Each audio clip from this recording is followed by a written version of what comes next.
Chicos, vamos a continuar con el programa y esta vez nos toca hablar del sistema nervioso. Esto pues prácticamente es un pequeño repaso de algo que ustedes ya conocen, algo que ustedes ya han visto. Entonces, vamos a empezar. Entonces, nosotros sabemos que el sistema nervioso va a estar dividido en dos partes muy importantes. Esto es pues de manera estructural o de manera topográfica. Tenemos el sistema nervioso central. El sistema nervioso central sabemos que está dividido en encéfalo y médula espinal, ¿sí? Mientras que el sistema nervioso periférico tendrá dos divisiones, una que es somática, una que es autónoma, y una vez que se ha hecho esto, sabemos que el sistema nervioso autónomo tendrá a su vez dos divisiones, simpático y parasimpático. Como sabemos, el sistema nervioso central va a estar dividido por encéfalo. Normalmente cuando se utiliza la palabra encéfalo se utiliza para referirse a el cerebro, ¿verdad? Pero sabemos que el encéfalo va a estar constituido por el tronco, el cerebelo y el cerebro. La médula espinal, como tal, es la estructura que va a comunicar todos los estímulos provenientes del medio interno externo hacia el sistema nervioso, ¿sale? Y por otro lado tenemos el sistema nervioso periférico, que el sistema nervioso somático es el que se encarga de recibir precisamente información sensitiva y enviar una información de tipo motora. Esto, bueno, sabemos que es de manera voluntaria, es decir, que la información que se envíe de manera motora por el sistema nervioso somático va a ser cuando nuestro organismo está consciente, es decir, que sabe qué es lo que está sucediendo en su cuerpo, ¿sale? Y por otro lado tenemos el sistema nervioso autónomo, que si lo dividimos de manera funcional tendremos dos partes, el simpático y el parasimpático. Y bueno, sabiendo que el tronco del encéfalo dijimos que está constituido por tres estructuras muy importantes. Este tronco del encéfalo está constituido de abajo hacia arriba por el bulbo, después sigue la protuberancia y después sigue el mesencéfalo. Estas tres estructuras son muy importantes dado que le podemos llamar que es el cerebro vegetativo, es decir, controla muchas funciones automáticas como la respiración, el funcionamiento cardíaco, la presión arterial, los ciclos del sueño y de vigilia, ¿sale? Sabemos que ahí hay una estructura muy importante que se llama formación reticular y que es un conjunto de neuronas que está prácticamente en estos tres niveles, ¿verdad? Entonces hay que recordar la importancia del tronco del encéfalo, volvemos a repetirlo: bulbo, protuberancia y mesencéfalo, ¿sale? Y bueno, mencionando también que por ahí va a pasar toda la información que viene procedente de la médula espinal, ¿sale? Información que sea de tipo sensitiva y obviamente también de tipo motora, ¿sale? Por otro lado tenemos el cerebelo, o también conocido como cerebro pequeño. Esta es una parte que está situada de manera posterior a la protuberancia, ¿verdad? Sabemos que el cerebelo también es conocido como el árbol de la vida, y este es importantísimo para la coordinación muscular, el equilibrio y la postura. Y también hablamos de que tiene un papel importante en todas las actividades que después de hacerlas muchas veces se vuelven automáticas. ¿Cómo sería esto? Bueno, fácil. Las personas que tocan algún instrumento, o también cuando nosotros aprendemos a manejar algún vehículo, ¿verdad? O sea, es decir, de tanto que lo practicamos, gracias al cerebelo, se aprende y ya se realiza de manera automática. Es decir, que ya no tenemos que estar viendo lo que estamos haciendo, sino prácticamente puede salir de manera muy natural, ¿sale? El sistema nervioso periférico, ya habíamos dicho que se compone prácticamente de dos divisiones, somático y por un lado el autónomo. Para estos obviamente se van a ocupar nervios que van a estar en el cráneo, por eso se llaman nervios craneales, y que son 12 pares, ¿verdad? Entonces, acuérdense, tenemos el número 1, el olfatorio, el 2, el óptico, el 3, oculomotor, el 4, patético, el 5, trigémino, el 6, motor ocular externo abducens, el 7, facial, 8, auditivo o vestíbulo coclear o estatoacústico, el 9, glosofaringeo, el 10 vago o neumogástrico, el 11 espinal o accesorio y el 12 es hipogloso. Estos nos van a ayudar precisamente a mantener toda la comunicación que existe de manera tanto interna como externa con los diferentes estímulos. Y por otro lado tenemos los nervios periféricos. Sabemos que los nervios periféricos van a salir a través de la médula espinal, ¿sale? Es decir, son como los bracitos que tiene la médula espinal y estos estarán protegidos por la columna vertebral. Entonces sabemos que existen 8 nervios cervicales, 12 torácicos, 5 lumbares, 5 sacros como tal y un coxigio. Es decir, que todos estos van a formar 31 pares, ¿sale? Entonces tenemos 31 de un lado y 31 del otro, ¿sale? Estos nervios van a más adelante a formar algo que nosotros conocemos como dermatomas y miotomas.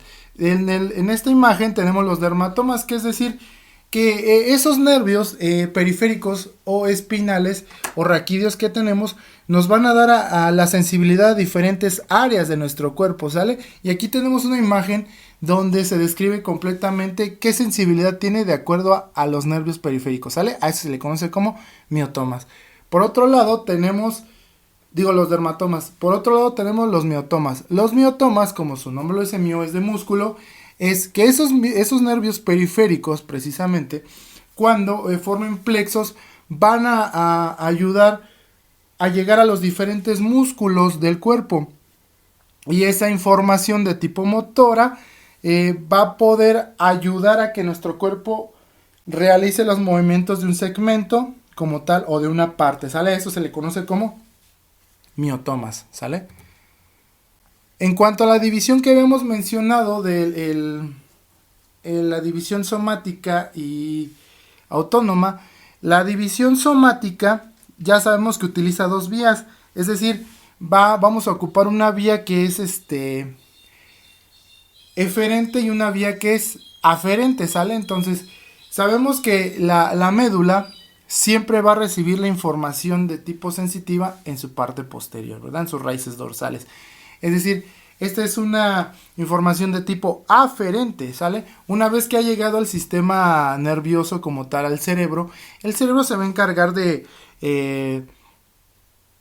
procesar este estímulo, es decir, esta información, de procesarla, y posteriormente esta información va a salir por la parte anterior, es decir, por las astas ventrales o astas anteriores, y es una información que va a ser de tipo motora, ¿sale? Entonces hay que acordarse de eso. El sistema nervioso somático utiliza estas 2 vías, una sensitiva que está en la parte posterior, es decir, una vía aferente, y una en la parte anterior, es decir, una vía eferente, ¿sale?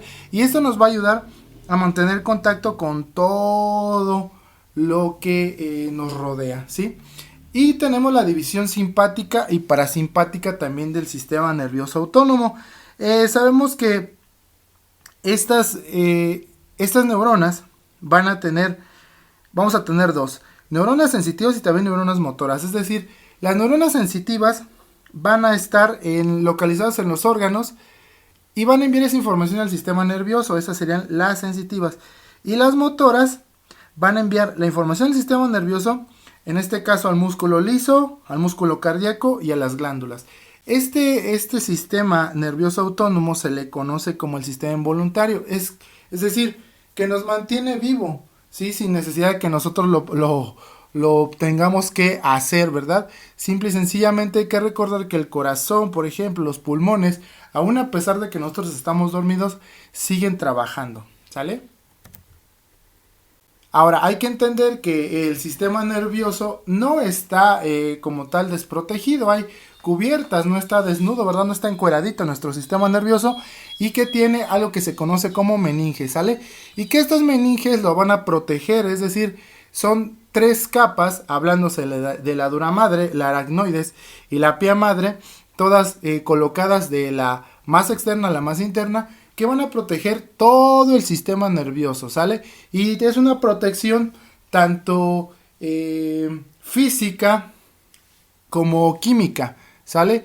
¿Por qué? Porque el sistema nervioso, si estuviera desprotegido, con cualquier golpe, incluso si nos cayéramos de nuestra propia altura o alguien nos golpea la cabeza, tendremos lesiones muy graves. Entonces hay que recordar que las meninges son estructuras que nos van a proteger.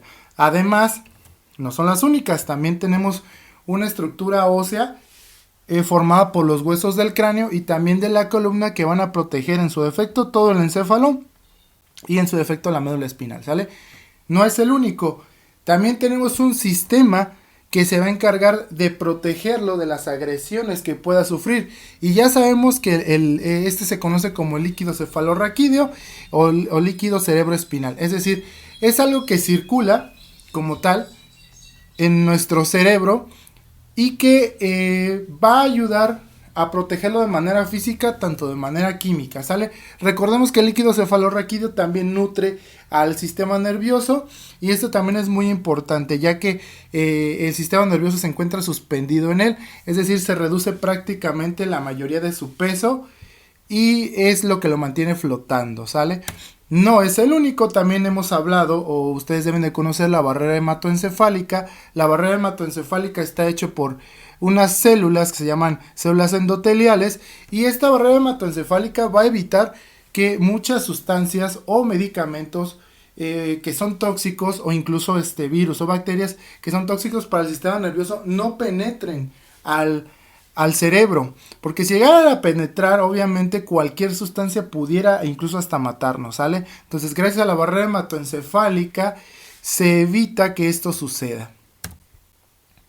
Por otro lado, también tenemos algo que se conoce como el sistema límbico. El sistema límbico va a estar localizado en la parte media del cerebro, es decir, cuando nosotros quitamos el cuerpo calloso, y hay que recordar que el cuerpo calloso es una estructura que hace posible el intercambio de información entre un hemisferio y otro. Entonces, este sistema límbico prácticamente es el encargado de todas las emociones. Le podemos considerar como el cerebro emocional. Y obviamente este controla comportamientos instintivos como el placer, la ira, los impulsos sexuales. Y obviamente es parte de que el organismo se pueda adaptar a las variables de su entorno, ¿sí? Entonces, el sistema límbico tiene un papel muy importante en nuestra vida, porque gracias a él podemos sentir muchas cosas, experimentar diferentes emociones. Y bien, ¿cómo trabaja el sistema nervioso? ¿Qué células hay? Bueno, debemos de recordar que hay una célula que es la principal, que es la que se encarga de procesar la información, de dar respuesta, y a esta le vamos a conocer como neurona, ¿sale? La neurona es la célula o es la unidad funcional estructural del sistema nervioso, y sabemos que hay diferentes tipos de neurona. Algunas serán sensitivas, algunas serán interneuronas y algunas serán motoras, ¿sale?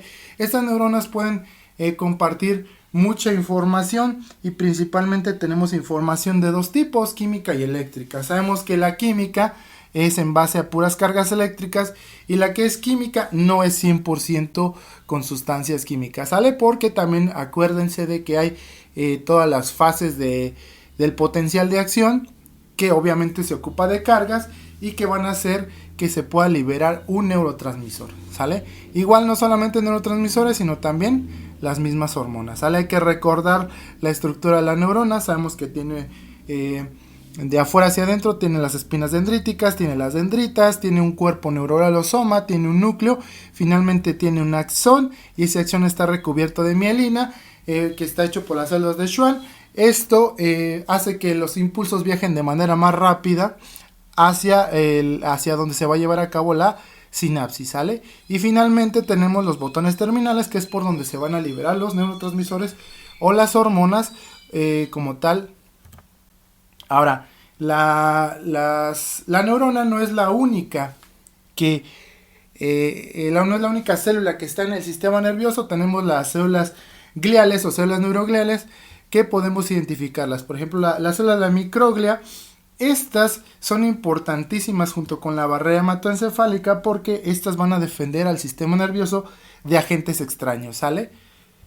Los astrocitos que tenemos de este lado, los astrocitos van a formar parte de la barrera hematoencefálica, son las células más grandes de las células neurogliales, y estas se van a encargar de eliminar iones y neurotransmisores, ¿sale? Estos iones o neurotransmisores para que no dañen a las neuronas como tal.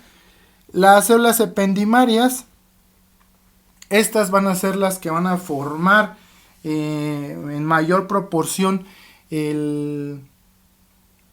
la barrera hematoencefálica, y también hay que recordar que también estas células se van a encontrar en los plexos coroideos, y los plexos coroideos van a elaborar el líquido cefalorraquídeo, ¿sale?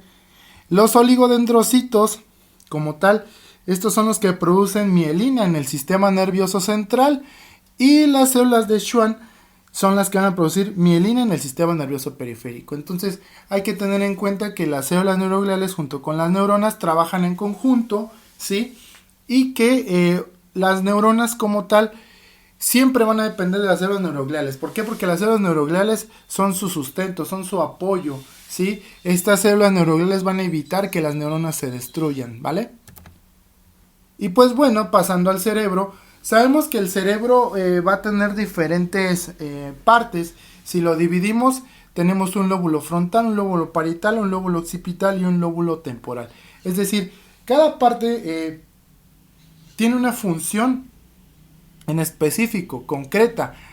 Por ejemplo, mencionar que el lóbulo frontal es donde se lleva a cabo el control del movimiento. El lóbulo parietal es donde se lleva a cabo el control de las sensaciones. El lóbulo occipital es importantísimo para la visión y el lóbulo temporal para la audición, ¿sale? Todos estos lóbulos trabajan en conjunto, ¿sí? No es que su funcionamiento sea aislado, y sabemos que también el cerebro puede tener dos partes si lo dividimos de manera igual. ¿Cuáles serían estos? Hemisferio derecho y hemisferio izquierdo, que sabemos que aparentemente tienen funciones diferentes, pero en realidad no es así. A su vez, el cerebro, y ya definido como tal, tiene algo que se llama áreas de Brodmann. Estas áreas de Brodmann van a estar identificadas con diferentes números, y estos números nos van a decir de qué se encarga cada área. Entonces habrá áreas que van a estar identificadas y de acuerdo a eso van a tener un funcionamiento concreto. Por ejemplo, aquí tenemos el área motora primaria, que está identificada con el número 4. Esta prácticamente estaría en el lóbulo frontal, que la separaría del lóbulo parietal, la famosa cisura de Silvio como tal, o cisura central. Y así cada una. Por ejemplo, también tenemos el área de Broca, que es importantísima para el lenguaje y que ocuparía los números 44 y 45 del hemisferio dominante. Tenemos, ¿cuál otra? El área somatosensitiva o somatoestésica primaria, que ocuparía los números 1, 2 y 3 de Brodmann, y que es importantísima para todas las sensaciones de nuestro cuerpo. Entonces hay que entender que el sistema nervioso es muy complejo, y que si nos preguntaran cuál es la función del sistema nervioso, lo pudiéramos encasillar en tres cosas. Tiene una función sensitiva, tiene una función integradora y tiene una función motora, ¿sale? Y sabemos que cada estructura va a ejercer un funcionamiento muy importante, ¿sí? Y que el sistema nervioso es el centro de procesamiento de información, ¿sale? Entonces, espero que con esto haya quedado entendido un poquito este repaso de manera muy rápida.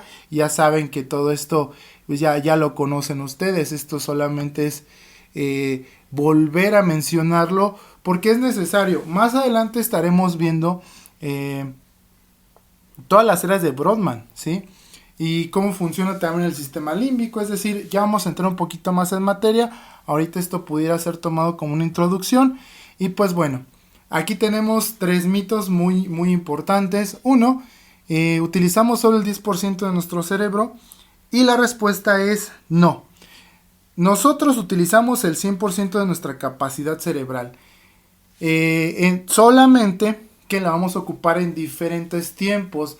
Es decir, no es lo mismo que estés dormido a que ahorita estés poniendo atención en tu clase. Es decir, ¿cuándo vas a estar utilizando el 100%? En aquellas actividades que demandan un pensamiento, una razón, un aprendizaje, ¿sale? Y pues bueno, hay que desechar todo este mito porque siempre dicen que, ay, ¿sabías que utilizaba solamente el 10% cerebral? Pues no. La otra es, la práctica de algunas actividades aumenta el volumen cerebral y la verdad es que sí. Muchas actividades resultan ser estimulantes para el sistema nervioso y no quiere decir que si tú lo estimulas tanto puedes llegar a tener un cerebro que pese 5 o 10 kilos. No, no, no, no. Sino se refiere a que vas a ayudar a que las células, en este caso las neuronas de diferentes áreas del sistema nervioso, se puedan desarrollar y al desarrollarse vas a tener tú un funcionamiento más adecuado, es decir, vas a favorecer muchos procesos cognitivos, ¿sí? Entonces, ¿cuáles actividades aumentarían esto? Pues las actividades que tienen que ver con el pensamiento, con el razonamiento, es decir, si a alguien le gusta el ajedrez, si a alguien le gusta armar rompecabezas, todo eso pues son estimulantes para el sistema nervioso. Ahora, otra cosa, el cerebro del hombre es más grande que el de una mujer. Pues esto podemos decir lo que es parcialmente cierto, porque en términos absolutos, o sea, si pesáramos los cerebros de una mujer y de un hombre, generalmente el de los hombres siempre va a ser más pesado. Pero si relacionamos el volumen del cerebro con el tamaño del cuerpo, podríamos decir que el cerebro de una mujer resulta ser más pesado, ¿sale? Entonces, esto es un panorama grande y hay muchas cosas, el cerebro es infinitamente interesante, hay muchas cosas que se siguen estudiando. ¿Por qué? Porque pues bueno, el cerebro es uno de los órganos especiales que tenemos, porque no solamente procesa informaciones, sino es lo que nos mantiene vivo, es lo que nos ayuda a razonar, es lo que nos ayuda a sentir. Vaya, el sistema nervioso es muy complejo y ustedes van a entender esa importancia más adelante. Y pues bueno, esto ha sido todo, espero que haya quedado claro esta pequeña introducción. Si hay alguna duda, si hay algo que volver a comentar, pues ya saben que estamos a sus órdenes y nos vemos, que tengan un bonito día.